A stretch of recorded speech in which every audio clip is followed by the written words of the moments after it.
Hello students, आज अपन जो topic पढ़ने वाले हैं उसका नाम है सेलों का संयोजन यानी combination of electric cells. Electric cell इससे पिछले वीडियो में हमने पढ़े थे। तो इलेक्ट्रिक सेल क्या होते हैं कि ऐसी डिवाइस जो क्या करती है, केमिकल एनर्जी को इलेक्ट्रिकल एनर्जी में कन्वर्ट करती है, उसको हम क्या कहते हैं, इलेक्ट्रिक सेल। आज अपन पढ़ने वाले हैं इसका कॉम्बिनेशन। तो कॉम्बिनेशन में दो टाइप का कॉम्बिनेशन अपन जानते हैं, चाहे वो प्रतिरोधों के बारे में पढ़ा है, चाहे हमने संधारित्रों के बारे में पढ़ा है।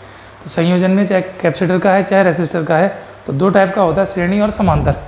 यहाँ पर तीन प्रकार का संयोजन होता है। श्रेणी संयोजन यानी इन सीरीज, पैरेलल कॉम्बिनेशन यानी समांतर संयोजन, और तीसरा होता है मिक्स यानी मिश्र संयोजन। तो जो टॉपिक है हमारा उसका नाम है जो विद्युत सेल हैं उनका संयोजन, सेलों का संयोजन मतलब कॉम्बिनेशन ऑफ सेल। सेल है उनका संयोजन अपने को पढ़ना है, कॉम्बिनेशन पढ़ना है। तो इसमें पहला जो संयोजन अपन पढ़ने वाले हैं उसका नाम है श्रेणी संयोजन। पहला है श्रेणी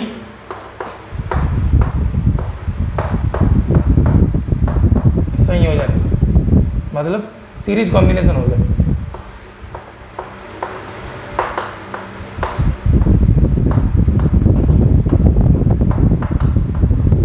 पहला जो संयोजन पढ़ना है सीरीज कॉम्बिनेशन। सीरीज कॉम्बिनेशन जो है उसमें भी दो कैटेगरी की हैं, दो प्रकार की सीरीज हैं श्रेणी संयोजन में। तो पहली श्रेणी क्या हो सकती है, तो ध्यान करना है हमको। सेल में दो चीज़ें होती हैं, एक तो होता है सेल का खुद का विद्युत वाहक बल और दूसरा होता है सेल का आंतरिक प्रतिरोध यानी इंटरनल रेसिस्टेंस भी और ईएमएफ भी है। अब हम उनको आपस में जोड़ रहे हैं तो उनके रेसिस्टेंस भी जुड़ेंगे और ईएमएफ भी, विद्युत वाहक बल और प्रतिरोध दोनों जुड़ेंगे। तो ऐसी स्थिति में हमारे पास यहाँ पर दो संभावनाएं बन जाती हैं, दो पॉसिबिलिटीज़ हैं। तो पहली पॉसिबिलिटी क्या है, सभी सेल एक जैसे हैं।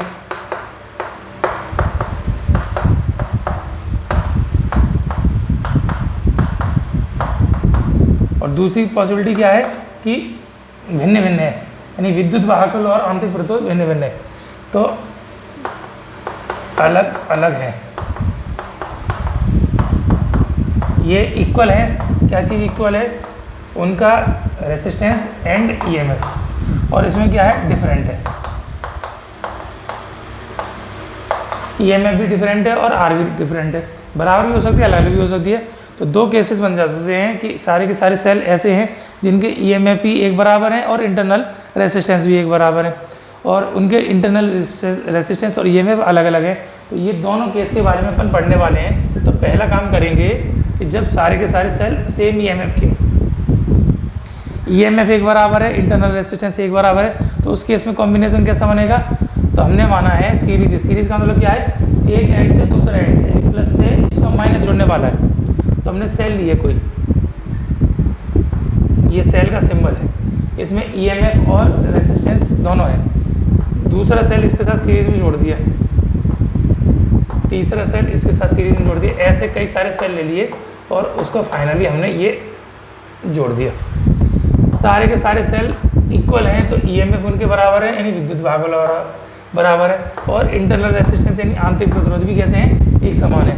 ये इसका धन सिरा, ये ऋण सिरा, प्लस माइनस और प्लस माइनस। तो इस पूरे कॉम्बिनेशन को हमने आपस में जोड़ा है, और ये जो बैटरी बनी है सेलों का जो संयोजन है, combination of cell is said to be battery. तो जो ग्रुपिंग है वो एक बैटरी बन जाती है। इस बैटरी को हमने किसी एक्सटर्नल सर्किट से जोड़ दिया, बाह्य परिपथ, जिसका प्रतिरोध हमने मान लिया R है। Let the resistance of the external circuit is R। अब पूरे कॉम्बिनेशन से इसमें कोई करंट बहेगा, सीरीज में तो करंट एक बराबर रहेगा, तो यहाँ से कोई करंट निकल के आया, हमने मान लिया करंट I है। ये इस करंट में जाए, इसमें जाएगा, इसमें जाएगा, और ये वापस सेल के ग्रुपिंग में वापस जाकर जुड़ जाएगा। अब इस स्थिति में हमको क्या निकालना है, तो इस स्थिति में हमको जो वैल्यू कैलकुलेट करनी है वो करंट निकालना है। और सेल के बारे में हम पढ़ चुके, तो करंट कितना होता है, I is equal to E net यानी कुल विद्युत वाहक बल बटे R नेट यानी कुल प्रतिरोध। तो कुल विद्युत वाहक बल और कुल प्रतिरोध चाहिए। तो सेल में देखेंगे यहाँ पर सारे सेल सभी का ईएमएफ बराबर है। ईएमएफ का मतलब वोल्टेज है, इसका ई, इसका ई, इसका ई, इसका ई, तो इनको आपस में जोड़ेंगे तो कितना है, तो सेल जब प्रतिरोध विभवांतर होता है या विद्युत भागबल होता है तो विभवांतर ही है, कैसे जोड़ता है, तो V1 plus V2 plus V3 करके जोड़ा, इसमें E plus E plus E plus E plus E, तो कितनी बार हो जाएगा, n बार। तो ये सेलों की संख्या हमने n मान ली। तो इस स्थिति में इस कॉम्बिनेशन का ई नेट यानी कुल विद्युत भागबल कितना होगा, तो E plus E plus E plus कितनी बार, n टाइम, n बार है, वैल्यू निकाली, तो E net is equal to कितना हो जाएगा, E plus E plus E plus E, तो कितना हो गया, 2 जोड़ेंगे 2e, 10 जोड़ेंगे 10e और n जोड़ेंगे तो ne। ऐसे इनके ये जो इंटरनल रेजिस्टेंस है ये आप जोड़ेंगे, आंतरिक प्रतिरोध सारे श्रेणी क्रम में, तो सूत्र क्या होता है, तो R नेट इंटरनल की वैल्यू हम निकाल रहे हैं, तो R plus R plus and so on plus n time, इसको भी निकाला तो R नेट की जो वैल्यू हो जाएगी वो हो जाएगी NR। क्लियर।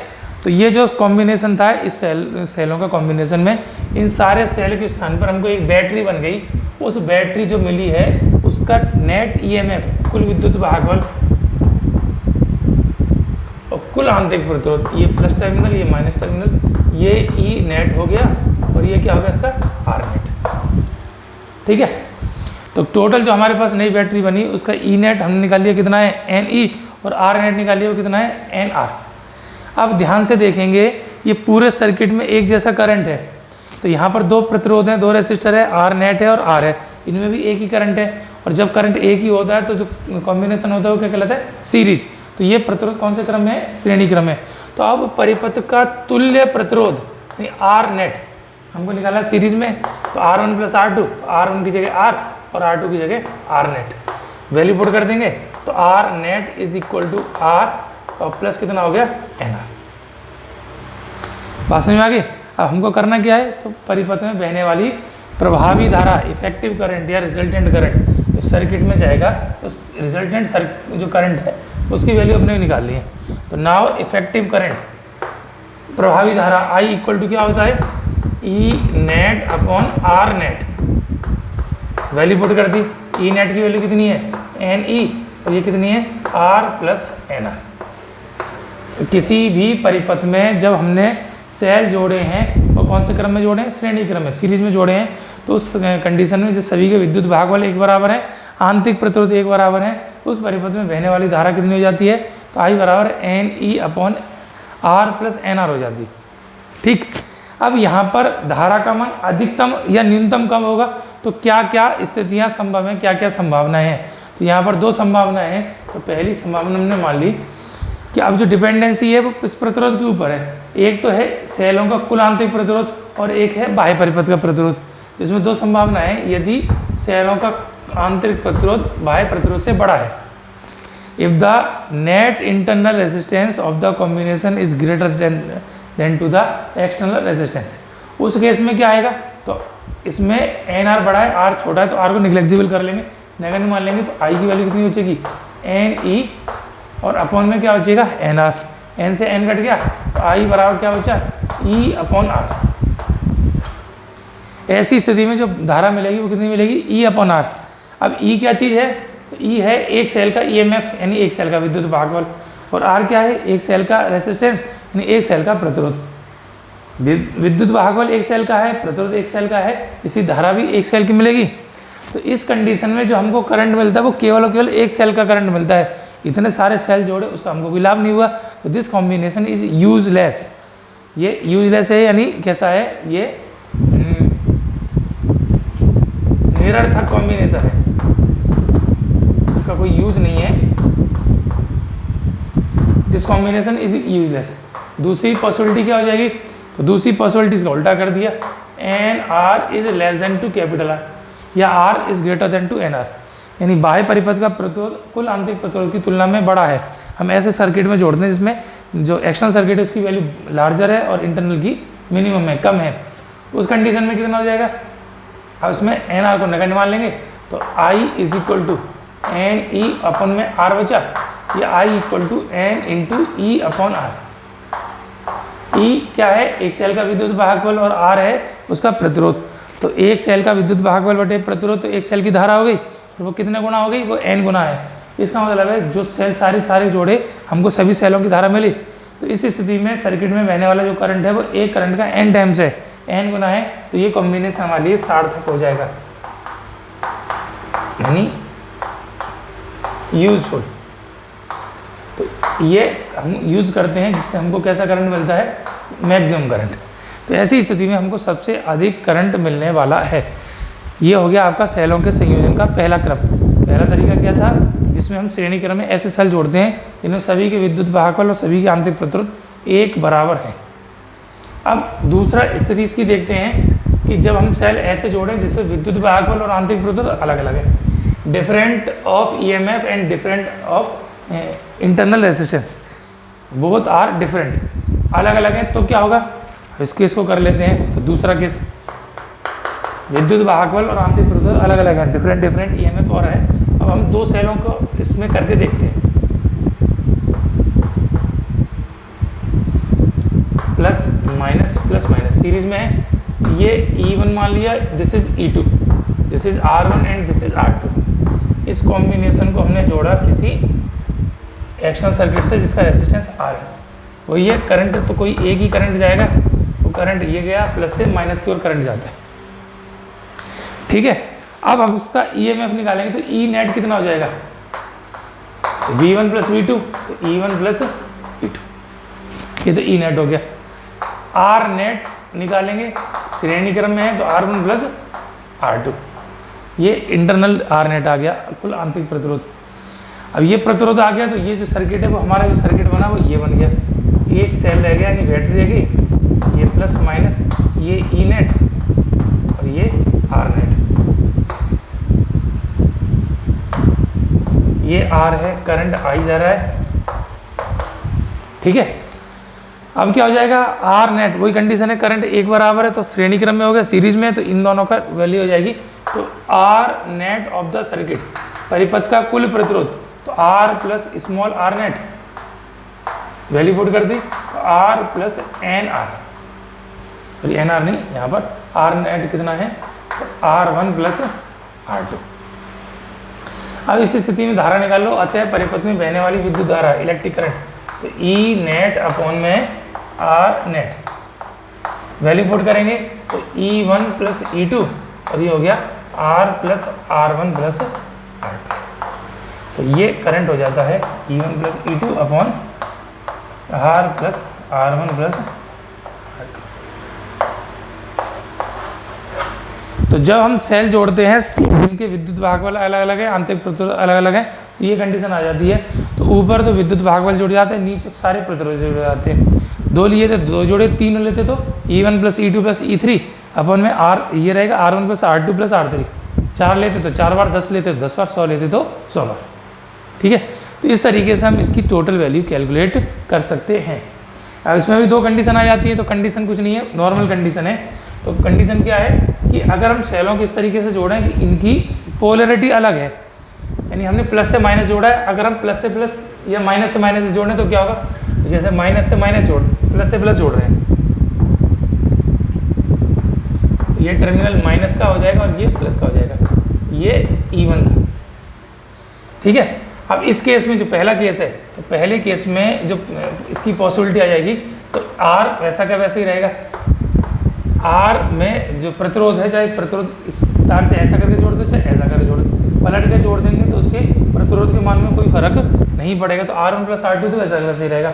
बदलेगा क्या, EMF की डायरेक्शन क्या होती है तो समझेंगे।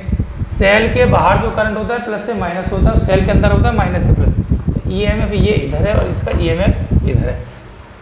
पोलैरिटी हमने इसकी बदली है, तो I की वैल्यू हो जाएगी E1 जो है वो माइनस का और E2 प्लस का, अपॉन में R plus R1 plus R2, यानी E2 minus E1 upon R plus R1 plus R2। दूसरा केस हम क्या काम कर सकते हैं, उस केस में अगर पोलैरिटी बदलते हैं इस तरीके से, माइनस से माइनस जोड़ें, तो ये प्लस ये माइनस, ये माइनस ले लिया, ये प्लस ले लिया, E1 R1 R2, ये E2, ये R है। करंट जिसका रिजल्टेंट आएगा इफेक्टिव वो निकल के आएगा। तो सेकंड केस में, इस केस में I की वैल्यू निकालेंगे तो कितनी हो जाएगी, पोलैरिटी हमने इसकी जो बदली है, तो E1 माइनस E2, अपॉन में R plus R one plus R. तो अगर हम सेलों को इस तरीके से जोड़ें कि प्लस से प्लस या माइनस से माइनस जुड़े, तो जिसको हम उल्टा करते हैं तो उसकी पोलरिटी उल्टी हो जाती है, यानी E1 में से E2 जुड़ने की जगह क्या हो जाता है, घट जाता है। तो E2 में से E1 घट जाएगा, E1 में से E2 घट जाएगा, मतलब ज़्यादा वाले में से कम वाला घट जाएगा। तो उसका जो रिजल्ट आ जाता है वो अधिक से अधिक वाले विद्युत वाहक बल के कारण परिपथ में धारा प्रवाहित होती है। ये हो गया आपका सेलों का श्रेणी संयोजन। दूसरे संयोजन के बारे में बात करते हैं, वो है समांतर संयोजन। तो समांतर संयोजन क्या होता है कि जब हम सेलों को इस तरीके से जोड़ें कि सभी के एक टर्मिनल यानी प्लस वाले एक बिंदु से सभी के नेगेटिव टर्मिनल यानी दूसरे सिरे को किसी दूसरे बिंदु से जोड़ दिए जाएं, तो ये जो समायोजन होता है, ये जो ग्रुपिंग होती है, ये जो कॉम्बिनेशन होता है, उस कॉम्बिनेशन को हम बोलते हैं पैरेलल कॉम्बिनेशन यानी समांतर संयोजन। इसमें भी दो काम करने हैं। एक बार सेल हम ऐसे जोड़ेंगे जिनके विद्युत वाहक बल और आंतरिक प्रतिरोध एक बराबर है, एक बार अलग अलग है। तो पहला केस समांतर संयोजन में जब सारे के सारे सेल इस तरीके से जोड़े जिनके ईएमएफ और इंटरनल रेजिस्टेंस एक बराबर है, यहां से समझिए।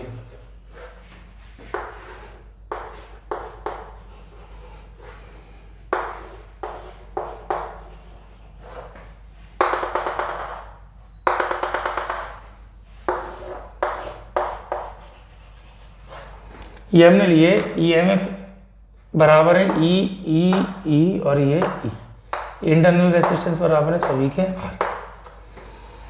इनको हमने पैरेलल जोड़ा तो प्लस से प्लस और इसके माइनस से माइनस जोड़ेंगे।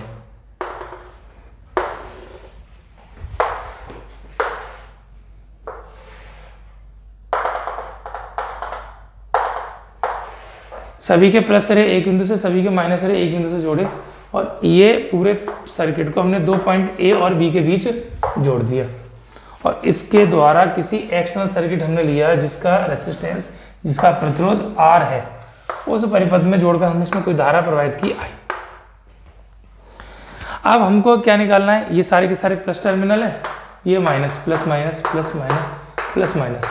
तो ऐसा समायोजन जिसमें सभी के प्लस सिरे एक बिंदु से माइनस सिरे एक बिंदु से जुड़े हों तो वह समांतर संयोजन कहलाता है। इस कंडीशन में अब क्या होगा, तो इस कंडीशन में अपने को एक ई नेट निकालना है, एक आर नेट निकालना है। ई क्या चीज़ है, वो विद्युत वाहक बल यानी विभवांतर है और विभवांतर हमेशा दो बिंदुओं के बीच का होता है, इन दोनों के बीच का विभवांतर। तो इन दोनों के बीच में सारे सेल जोड़े एक जैसे रहेगा। अब ये V1 V2 V3 यानी E1 E2 E3 E4 होते, उस केस में हम यहाँ का नेट ई निकालते और उसको हम ई मानते, लेकिन ये एक बराबर है इसलिए ई नेट भी इसका कितना हो जाएगा, इसी के बराबर, और कितना हो जाएगा, ये ई के बराबर हो जाएगा। तो इस कॉम्बिनेशन में ई नेट कुल विद्युत वाहक बल किसके बराबर हो जाएगा, ई के बराबर, क्योंकि ई कहाँ पर होता है, बिटवीन टू टर्मिनल।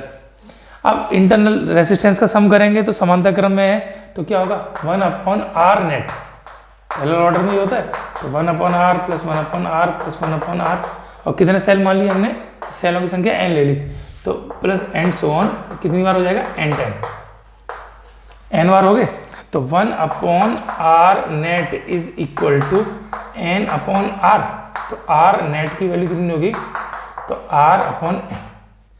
तो ऐसा समायोजन जिसमें हमने सारे सेल जोड़ रखे हैं, सभी के विद्युत वाहक बल एक बराबर, सभी के आंतरिक प्रतिरोध एक बराबर, तो उस केस में उसका ई नेट तो वही रहेगा जो ई है, आर नेट उनका समांतर संयोजन है, तो कितना हो जाएगा, r/n। अब इन सब सेलों के स्थान पर, इस पूरे सेलों के स्थान पर एक नई जो बैटरी बन गई हमारे पास, इन सबका सेलों का काम खत्म, इसकी जगह हमने जोड़ जाड़ के एक नई बैटरी बना ली। जो बैटरी बनी है उस बैटरी का विद्युत वाहक बल और आंतरिक प्रतिरोध प्लस माइनस, ये तो ई नेट है किसके बराबर है, ई, और ये आर नेट है किसके बराबर है, r/n।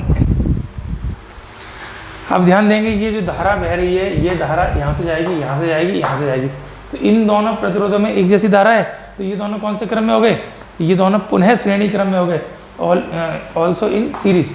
Then the R net of the combination, r plus R net, और आर नेट की वैल्यू कितनी है, तो r प्लस r/n। निकालना क्या है, तो निकालना हमको करंट की वैल्यू निकालो।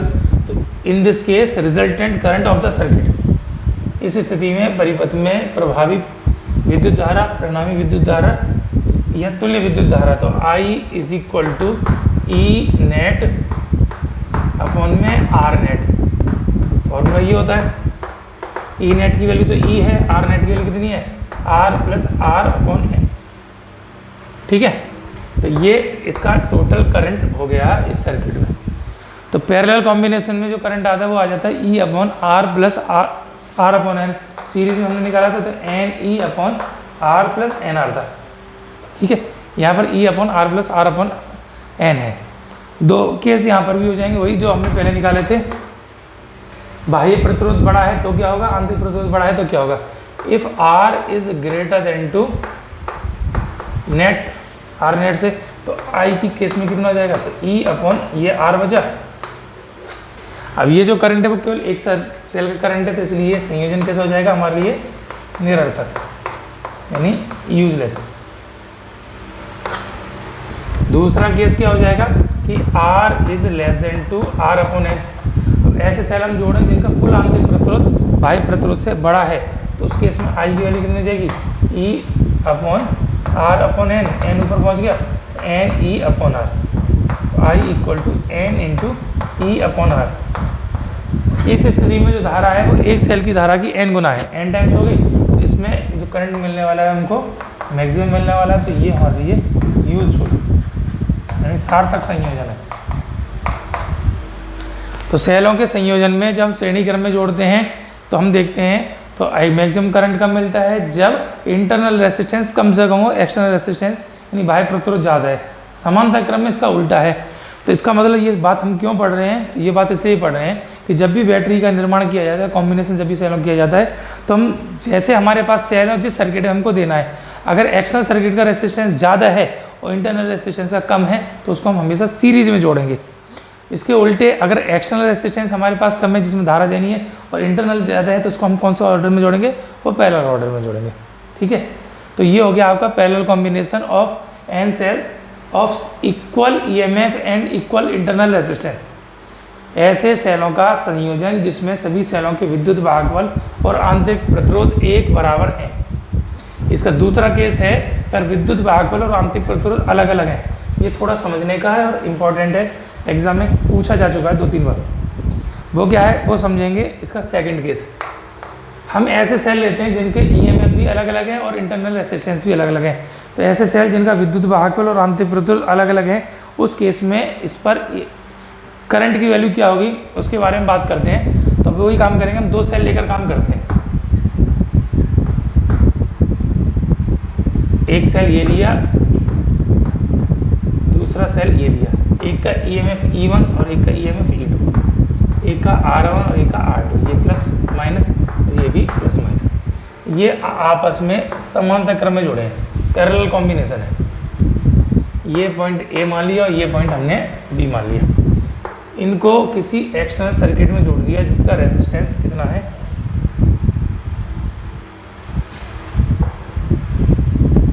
Resistance R। अब इस केस में क्या है कि इसमें ईएमएफ और दोनों के अलग अलग हैं, तो नेट ईएमएफ चाहिए।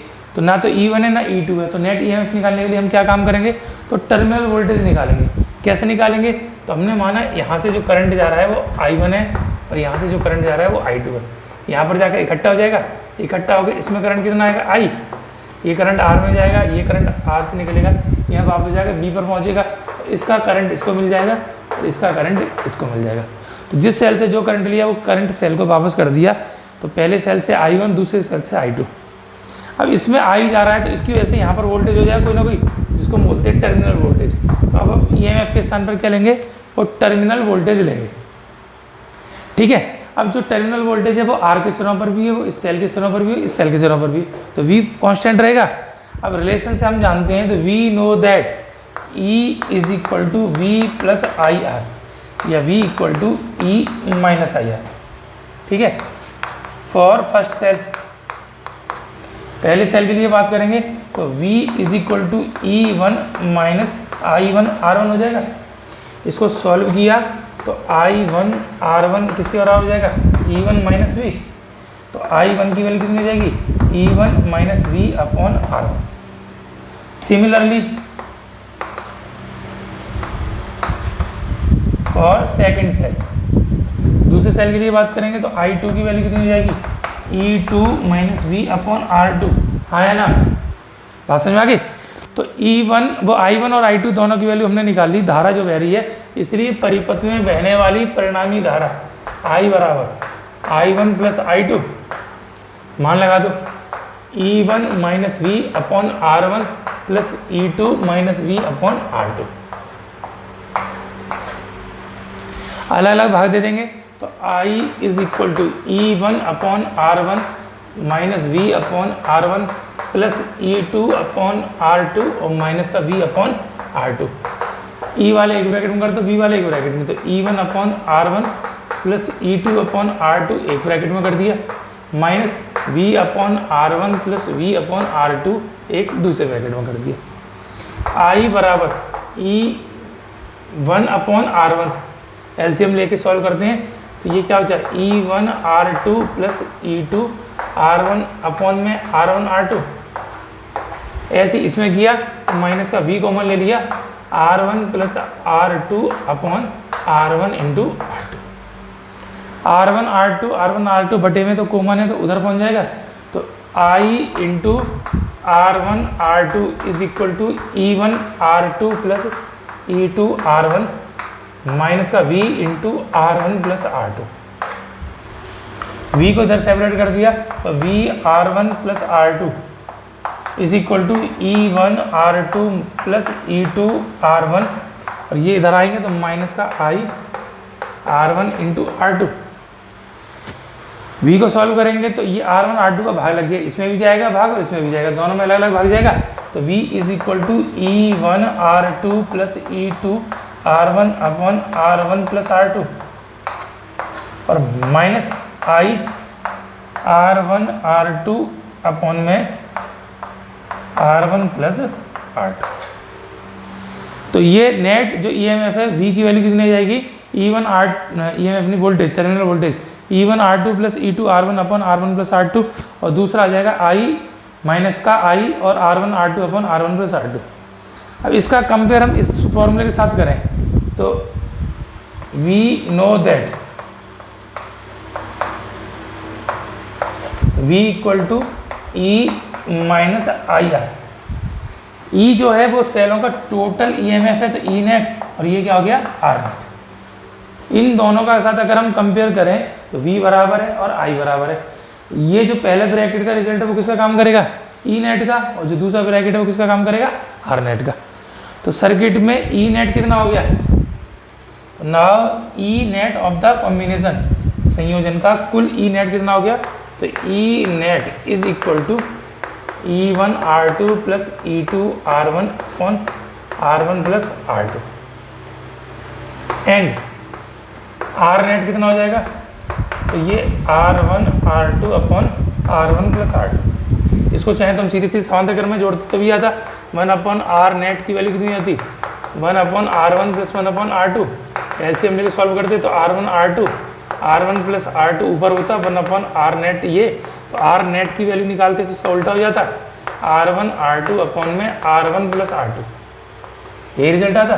तो समांतर क्रम में ये जो परिणामी प्रतिरोध हमारे पास ये आ गया, ठीक है। अब इन दोनों सेलों के स्थान पर एक जो नया सेल बन गया, जो रिजल्टेंट सेल बन गया, बैटरी बन गई, प्लस टर्मिनल माइनस टर्मिनल, ये तो E नेट है और ये इसकी कितना है R नेट। ये R नेट इस R के साथ कौन सा ऑर्डर बना रही है, तो सीरीज में है, तो संयोजन का कुल विभवान, कुल प्रतिरोध, नेट रेजिस्टेंस, तो R प्लस R नेट हो जाता है। उस स्थिति में बहने वाली धारा निकालेंगे तो I is equal to E net upon R net, value put करेंगे तो I इज इक्वल टू कितना हो जाता है, E net upon R plus R net. R net और E नेट की वैल्यू हम निकाल चुके हैं, this is E net, this is R net, value put कर देंगे तो ये करंट हो जाता है, this is the current in ampere. तो दो सेल जिनके विद्युत वाहक बल अलग अलग हैं, आंतरिक प्रतिरोध अलग अलग हैं, उनका संयोजन किया तो इस तरीके से हम उसमें संयोजन, श्रेणी संयोजन, समांतर संयोजन, इनके बारे में विचार कर सकते हैं। बात समझ में आ गई। चलिए अब तीसरा संयोजन और रह गया, तो अपन नेक्स्ट लेक्चर में करने वाले हैं। Thank you. एक बात और, अब जो आपके पास अब जो लेक्चर आने वाले हैं सारे के सारे लेक्चर वो आने वाले हैं जो नया सिलेबस जो काटने के बाद जो बचा हुआ है, तो जो रिमेनिंग पोर्सन होगा उसी के लेक्चर कराए जाएंगे। तो इसलिए आपको ज़्यादा उसमें सोचने समझने की आवश्यकता नहीं है। बाकी जो चैप्टर्स कराए जा चुके उनमें से क्या क्या टॉपिक आपके कम हुए, तो जब आपकी क्लास चालू होगी उन दिनों में आपको बता देंगे ये टॉपिक आपको पढ़ने हैं, ये टॉपिक आपको छोड़ने हैं। लेकिन अब जो लेक्चर आने वाले हैं इस वीडियो से, जो आज का वीडियो उसमें भी ये टॉपिक है, और आगे के जो आगे आने वाले वीडियो हैं उन्हें वही लेक्चर आपको बताए जाएंगे जो आपके सिलेबस में हैं। ठीक है, इसलिए ज़्यादा आपको परेशान होने की ज़रूरत नहीं है। Thank you.